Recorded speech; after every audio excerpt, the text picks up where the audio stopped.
Welcome to Small Arms Solutions. Today we're going to be looking at a pistol that was put out by HK. It was introduced at SHOT Show this year, the SP5K. Now the SP5K, as you can see here, is a clone or a copy of the very, very popular MP5K machine pistol. However, this is semi-automatic only. We're going to go back in time a little bit, and we're going to talk about this family of weapons. Whenever we think of the MP5, we think of the traditional military version or law enforcement version of the MP5. Now, the MP5 was iconic. It was probably the most successful submachine gun of all time. And a lot of World War II guys will say that the German MP40 or the MP38 were probably the most iconic of all time. I guess I can't argue with that, but all I can say is the MP5 was the modern standard, which everything was compared to. The MP40 was very limited. It was only used during World War II. It didn't really have a life outside of that. You know, in reality, it was a very large machine pistol. It was fully automatic only. And it really wasn't as well built as what we would see today. So I would say that iconically throughout the world, regardless of whether you were Middle East, South America, the United States, this was the SWAT or the military submachine gun. Looking it over, you have the 30-shot magazine. You had both a paddle and a magazine release button. This would come to contention with the SP5K because there's a lot of complaints that the SP5K did not have that. You had your traditional barrel. This barrel here set up for use with a sound suppressor. Your cocking handle located on the left-hand side. This did not hold open in the last shot. Never had. This particular MP5 is a selective fire, so you have safe, semi and auto. Einsenführer F. I'm not sure what that stands for. I'm Italian, not German. I'm not quite sure. This particular submachine gun was manufactured by Zenith. This was not a original MP5, and we'll talk a little bit about that. For as far as the semi-automatic only versions of the MP5, there was only two that were ever made. One was referred to as the HK94. The HK94 was a semi-automatic only version that was available right up until the assault weapon ban of 1994. They were, as everything H&K, they were extremely expensive. It had a 16-inch barrel. You could get whatever stock you wanted on it. This is the traditional fixed stock that would be used on the HK91 or HK93, but you also had the telescopic stock as well. You also have what was referred to as the SP89. The SP89 was very, very similar to this. The biggest difference was the lower receiver here. This is the polymer version of it. There was an aluminum version of it that was had a little bit different selector, and that stopped production when the importation ban stopped.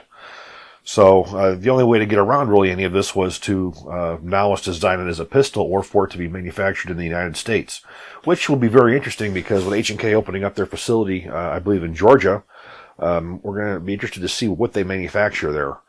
Because people have wanted their MR556s, MR762s, of course the MP5 variations, which if they're manufactured in the United States, they can manufacture them. There's no importation regulations like there are right now.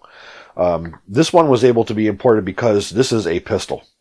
So it fits the characteristics of a pistol, so it could be imported. So, the retail on this thing is not cheap. This is the typical H&K. We're looking around, I think the retail was $2,699, I think it was. So you're looking at nearly $2,700 for this thing. However, it is all H&K. It is your traditional barrel with the fluting inside. We're going to take this thing apart. We're going to take a look at the inside of it, and we're going to do some comparisons between this and the standard full auto version. This was painstakingly made so it would not fire fully automatic, and you could not install the fully automatic components into it. So we're going to start taking this thing apart. We're going to take a look inside.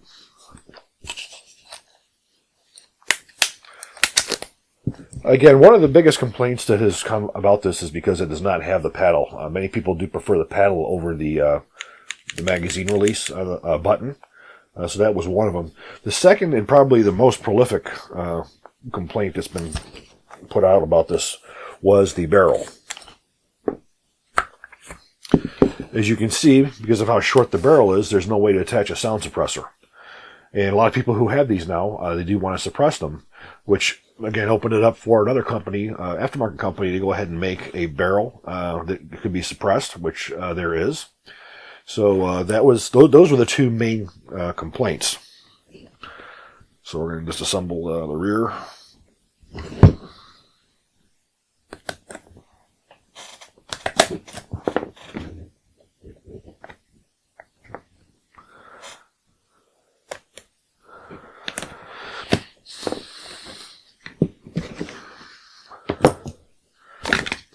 So first of all, we have the semi-automatic only lower receiver assembly, or the pistol grip, or modular grip, whichever you want to call it. The way that it locks into the lower receiver prevents you from being able to install a fully automatic trigger pack without severe modification. The SP89 had the traditional H&K, which was much larger. It was heavier and had a lot more aluminum to it. And the selector was even harder to operate than this one is. You can see that this is very hard to manipulate, very loud. What I refer to as human engineering is your ability to manipulate the safety, the way you have to remove your hands to remove the magazine, the way you always have to cock. After this thing is fired, you have to physically pull back to load it again. There's no lock open mechanism. Now you do have on here the ability to lock it open manually. So basically, when you would load your magazine, you would insert your new magazine, pull back and release, or you would lock it back and put your magazine in and release it. Not the most comfortable way to do things, but the reliability of these was very well known, was very well documented. Now, what's really special about this is what H&K is completely known for, and what that is the use of a delayed roller locking mechanism. This has been traditional with H&K throughout their long rifle series, the HK91, the G3, and so forth. So you can see the rollers right here. So what that would do is that would hold the bolt closed long enough for those pressures to drop, so it could safely unlock, extract, and eject the fired cartridge case. You can see the extractor on here as well. Very, very well built. Firing pins located inside here, which can be removed. So we're going to put that back together. You always want to make sure the extractor's on the right side. When you look at the fit and finish of these HK, the MP5s and the G3s and so forth, they're not what you would call precision finished. You do see all the weld marks. These are military weapons. These were not designed to be beautiful. These were designed to work and to function. The rear sights is also what HK's been known for, the Diopter rear sight. Your typical sight in the front. And what's special about the MP5 or the SP5K is that you have the 1913 rail on the top, which is removable, but you have the ability to mount any kind of optic onto the top. Reassembly is rather simple. Drop in your bolt group.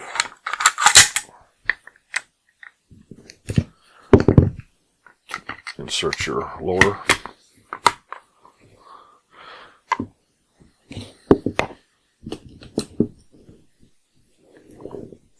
Be sure you have the notch up here for the recoil spring to hold that into place.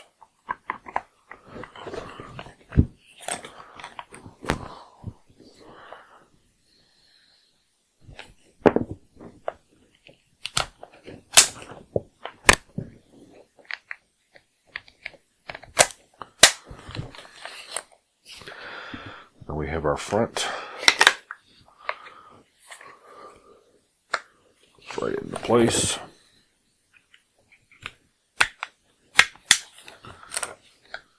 There we have it. Now the sling that's provided with this is like so. So what you're to do when you go to shoot, to give you more of a stability, you push forward and you can line up your sights. That's how this was designed to be used. It's very difficult to hold it like a pistol, like so. This is definitely a better way to be able to stabilize it. The American public's been waiting for this for quite some time. They've been wanting to get these types of HK weapons that are just not available. It's the same thing with the MR556, MR762, due to the fact of those being made in Germany, being able to get the parts that are made in the USA to make it compliant with 922R has been very, very difficult. This family of weapons is not really, it's lost its popularity in law enforcement military to the M4, which really had to do simply with the realization that the 9mm will do more damage and go through more barriers in a urban environment than a 5.56 will. The 5.56, when it goes into cinder blocks, it will come apart. It's a rather thin jacket at high velocity, where you have a slower heavier bullet that tends to do more. And that was accepted here in the U.S., which is why you'll see very, very few SWAT teams left that utilize any 9mm SMG, including the MP5. However, overseas, it's a whole different story.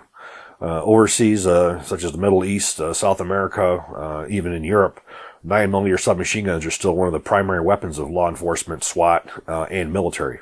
And the MP5 still is king of those.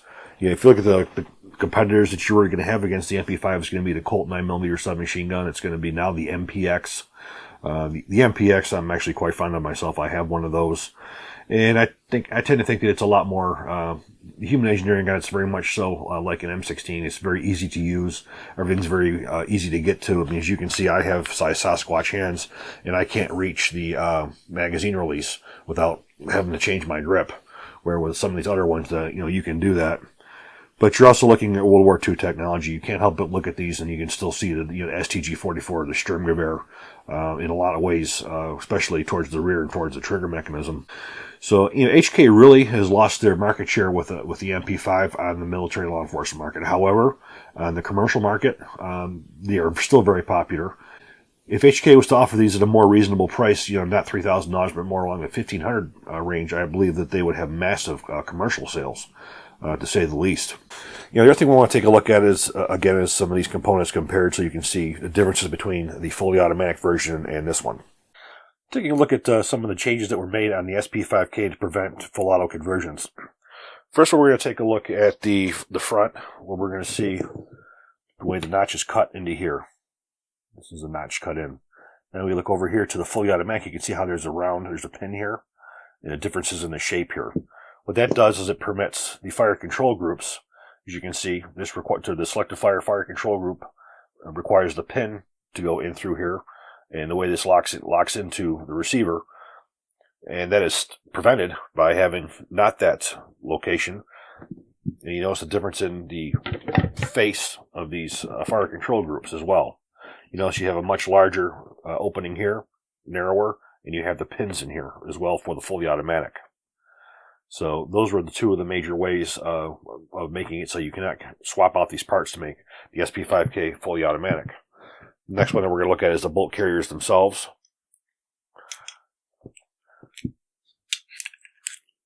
Shown here is the SP5K. This is the fully automatic. You can see the steer trip area right here. This is required to have fully automatic fire. This is a location that trips the automatic steer to permit fully automatic fire. You can see that shaved right off here. Bolts are basically the same. The carriers are basically the same. That's just your main difference is that steer trip has been completely removed. Now, with HK being sort of out of the MP5 market for commercial use, it's opened up other commercial companies to be able to take on that and to provide that for the American public, such as Zenith. But the rifle that you see here was one that was put together by Hunter Rifle Works for various things. It's the gentleman who owns it's a law enforcement military trainer. The SP5K, I think, will do very well in this country. It's expensive.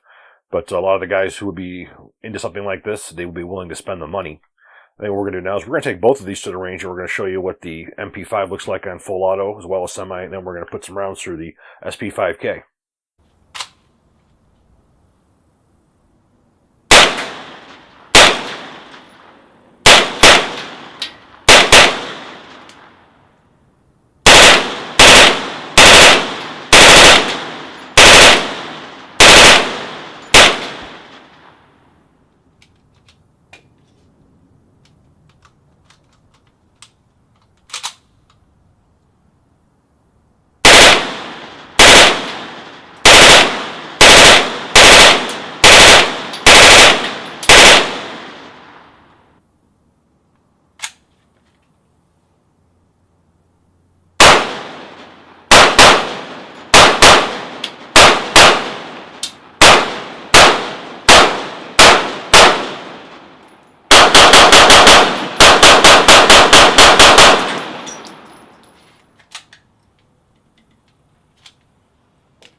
The SP5K is very pleasurable to shoot. It definitely has that iconic feeling.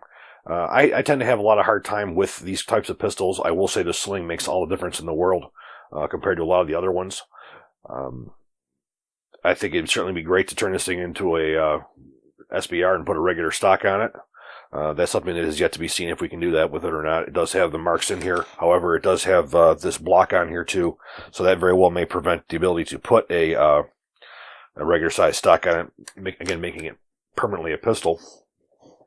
Standard magazines, the 10 round magazines, the 30 round magazines. I think the first thing I would do if this was my SP5K would be get rid of this barrel, get one that would take a suppressor, and to do that.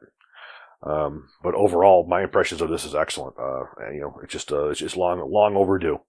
I do hope to see that once HK starts resuming operations here in the U.S., that we see some of the more traditional MP5 variations being sold in both the carbine version as well as SBR.